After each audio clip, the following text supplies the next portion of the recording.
the game, cause see the boxing voice. But if it's not, hopefully later on in the year, I get to fight Kell Brook. But I have to talk with my team, and I'm in no rush. Right over here, Errol. Given that this is a year when a lot of welterweights are in action, we started out with Kell Brook, Danny Garcia winning, Jesse Vargas, obviously Pacquiao, Bradley, and those guys, and now this follows up with Thurman and Porter. How much does this performance, Lou, any of you guys can answer, change the narrative for that fight and every other fight? I mean, this is right in the middle. You make this statement, you don't even have a title. I'll let Lou answer. No, you answer too. I'll let him answer first. I mean, first of all, I don't think Kell Brook can want a piece of this. I mean, honestly. And I was like, I'll be honest, I was a little shocked tonight. I mean, I thought he was going to win. I mean, I sort of like, I have great respect for Chris, you know. And I know Chris very well since a kid. I mean, Chris has never gotten steamrolled. I mean, no one's ever run through him like that, ever. You know, is there anyone in this room thinks that would be a prohibitive favorite over him? Anyone? Anyone? I don't think there's anyone. That's pretty amazing for you know.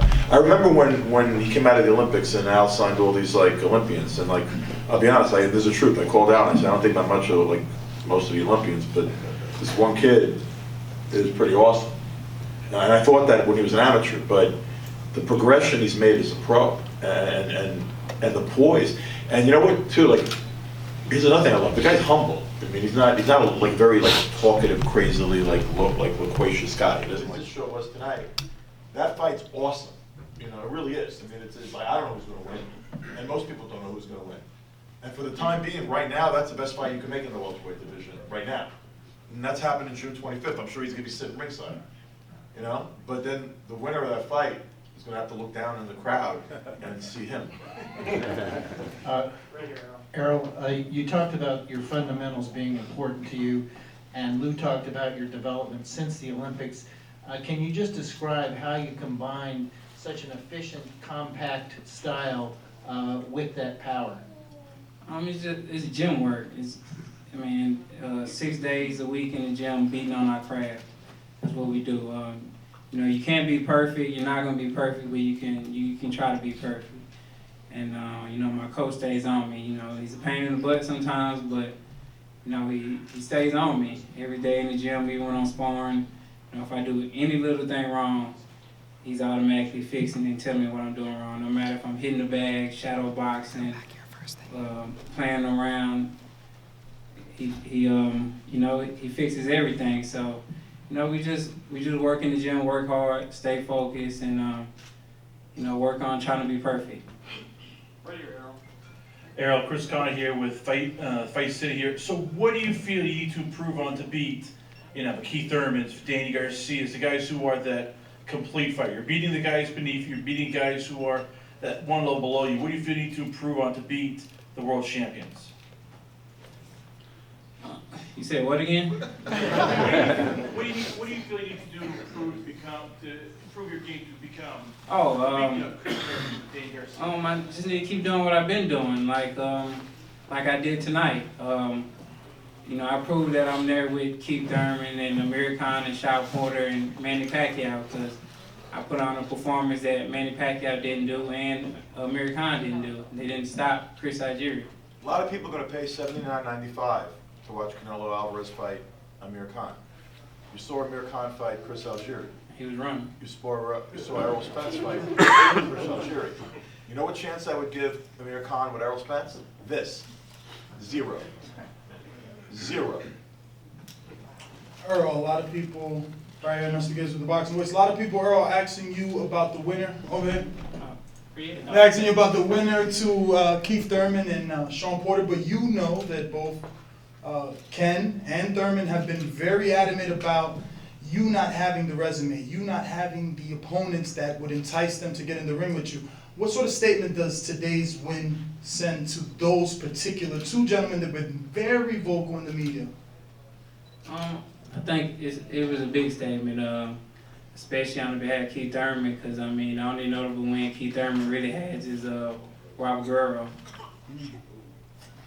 And what would happen if, And what he's would been happen pro if this for man like 8 years. I've been pro for 3.5 years. What would happen if this man fought Robert Guerrero? Now, you knock Guerrero out. No, anytime he would have knocked him out. Anytime. There wasn't a moment in Guerrero's career that this man would have knocked him out. Right here, Errol. Question for Coach. How impressed were you with Errol's ability to slip and slide in the pocket on the inside and deliver punches from both sides while also tying up Algieri? Well, not so much impressed. I was just pleased that he had done what we prepared to do. I mean, we work on these things in the gym, and say like in the third or fourth round, I told him to throw more jabs, get back to the jab, and control his distance and his range because it'll make Chris start to reach. And when you start to reach, that's when those bigger shots start to land because you have to get him to relax a little bit. He was bracing up, blocking the shots with his elbows and his arms, but when he uses distance and his range, you saw that he was able to put the shots over the top and counterpunch.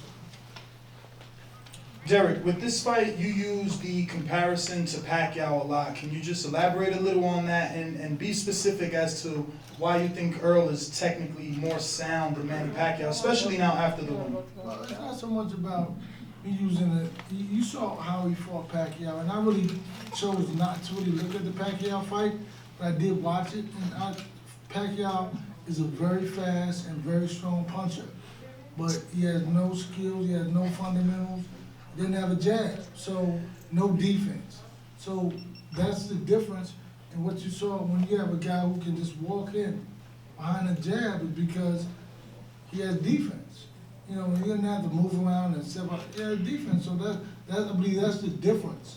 Is that, I mean, not to say anything harsh about Pacquiao, but that's the truth. If you watch boxing, someone got to watch every inch, every bit about everything because I'm in school all the time. You always got to be in school learning, and I watch these fighters and I see exactly what they do, and that's the difference with Errol is I make sure he keeps his hands up high, works his jab, and we work on different types of things that once he's in the ring, he can make small little adjustments, a step here, step there, to kind of get out of the way of the counter shot.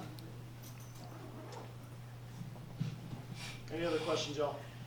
One for Lou DiBello, Robert Pizarro, Combat Media. Now, there's a second side to this whole fight. As you know, in the workup to this fight, Chris Algieri has been loud about his promotional problems with Joe DeGuardia. Got nothing to do with me. I understand that. Also, it's been said that he had to lose too much weight for this fight. Do you think that his I contractual... don't know, he was a 40 pounder and this fight was a 47. If he had to lose too much weight, then he shouldn't eat as much. Do you think that this combination of factors might have affected Algieri in the sense that maybe he didn't want to be there? Because it looked a lot like he didn't want to be there. He's a real fighter. It wasn't that he didn't want to be there. He simply tonight fought a better fighter. Thanks, everyone. I want the sight in the game, cause see the boxing voice.